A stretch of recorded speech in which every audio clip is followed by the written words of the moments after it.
नमस्कार, मैं सृष्टि जैन। आज हम बात करेंगे एक ऐसी धरती की जो कभी शांत और बुद्ध की तपोभूमि थी, लेकिन आज खून से सनी है। कलम से जो तहरीरें लिखी जानी थी, वो आज सीने पर गोलियां झेल रही हैं। नेपाल की सड़कों पर आज नौजवानों का लहू बह रहा है। ये कोई कविता नहीं, ये नेपाल की कड़वी सच्चाई है। एक सच्चाई जहां युवा अपनी छाती ठोक कर सत्ता को ललकार रहा है, जहां बच्चे माथे पर गोली खा रहे हैं, जहां आम आदमी सड़कों पर उतरकर भ्रष्टाचार और अहंकार को चुनौती दे रहा है। 8 सितंबर 2025 एक तारीख जो नेपाल के इतिहास में खून से लिखी गई। काठमांडू के गलियों में खून की होली खेली गई। 19 नौजवान, जिनमें 17 काठमांडू में और 2 अन्य इलाकों में शहीद हो गए। 347 से ज्यादा लोग घायल हो गए। सैकड़ों अभी भी अस्पतालों में जिंदगी और मौत से जूझ रहे हैं। ये आंकड़े नहीं, ये सत्ता के क्रूर चेहरे की गवाही है। पुलिस ने लाइव गोलियां चलाई, रबर बुलेट दागे, आंसू गैस के गोले दागे और वाटर कैनन का इस्तेमाल किया।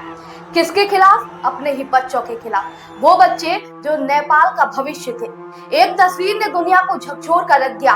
एक स्कूल बैग लिए बच्चा जो स्कूल जा रहा था, गोली खाकर जमीन पर गिर पड़ा। खून से सना एक जूता सड़क पर पड़ा था, जो जूता सिर्फ जूता नहीं, ये पूरी व्यवस्था का आईना था। एक ऐसी व्यवस्था जहां जनता भूखी, नंगी और गोलियों से छलनी है, और सत्ता आलीशान मकानों में, आलीशान महलों में चैन की नींद सोई हुई थी। एक और तस्वीर, एक अधेड़ उम्र का शख्स नेपाली फौज के सामने नंगा होकर चिल्ला रहा था, मार लो, अगर हिम्मत है मैं खामोश नहीं रहूंगा। ये नंगापन कपड़ों का नहीं, बल्कि सत्ता की शर्म का था। तो आखिर नेपाल में ये आग कैसे लगी? आपको बता दूं, 4 सितंबर 2025 को नेपाल सरकार ने 26 सोशल मीडिया प्लेटफॉर्म्स, जिसमें Facebook, YouTube, WhatsApp, Instagram, Twitter, Snapchat, सब पर बैन लगा दिया। जिसका तर्क सरकार ने दिया कि ये कंपनियां टैक्स नहीं दे रही, नेपाल में दफ्तर नहीं खोल रही। लेकिन असल कहानी कुछ और थी। कहा जाता है कि टिकटॉक से लाखों डॉलर की रिश्वत ली गई। टिकटॉक को बढ़ावा देने के लिए काफी प्लेटफॉर्म्स को ठप किया गया। लेकिन ये सिर्फ सोशल मीडिया बैन की कहानी नहीं है, ये दशकों के भ्रष्टाचार की कहानी है, ये दशकों के बेरोजगार की कहानी है, ये दशकों के अन्याय की कहानी। नेपाल में 12% से ज्यादा बेरोजगारी है। गांव में 20% तक नौजवान बेकार बैठे हैं, खेत सूखे हैं, महंगाई आसमान छू रही है।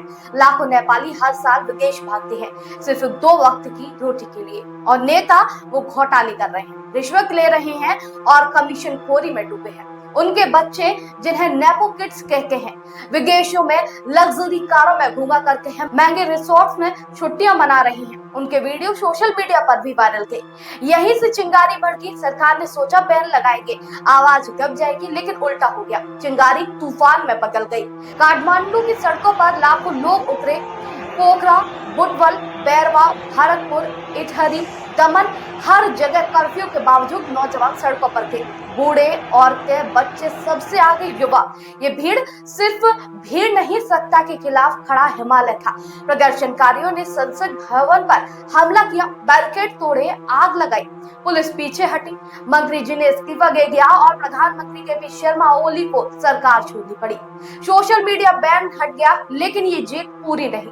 युवा कह रहे हैं कि ये सिर्फ बैन हटाना नहीं, बल्कि साफ सुथरी पारदर्शी सरकार चाहिए। हमें भ्रष्टाचार, बेरोजगार और अन्याय से आजादी अब चाहिए। ये लोग जैन जी हैं जो कि ये प्रदर्शन कर रहे हैं। लेकिन अब सवाल ये है कि क्या सत्ता ने देर कर दी? क्या नेपाल की जनता का गुस्सा अब शांत होगा? क्योंकि 19 मौतें, 347 से ज्यादा लोग घायल हुए, सैकड़ों अस्पताल में अभी भी भर्ती हैं। ये सिर्फ आंकड़े नहीं है, ये सत्ता की नाकामी का सबूत है। एक वायरल वीडियो में एक लड़के के माथे पर चोट, सीने पर चोट, चेहरे पर पट्टी, लेकिन हाथ में माइक लिए वो चिल्ला रहा था कि हम डरते नहीं, हम बिकते नहीं। ये आवाज इनकलाब की थी, ये आवाज नेपाल के भविष्य की थी। नेपाल की कहानी अकेली नहीं है। याद कीजिए बांग्लादेश 2024, जहां छात्रों के आंदोलन ने शेख हसीना की सरकार को भी उखाड़ फेंका। याद कीजिए श्रीलंका को, जहां साल 2022 में आर्थिक संकट ने जनता को राष्ट्रपति भवन में घुसने पर मजबूर कर दिया। नेपाल में भी यही हुआ।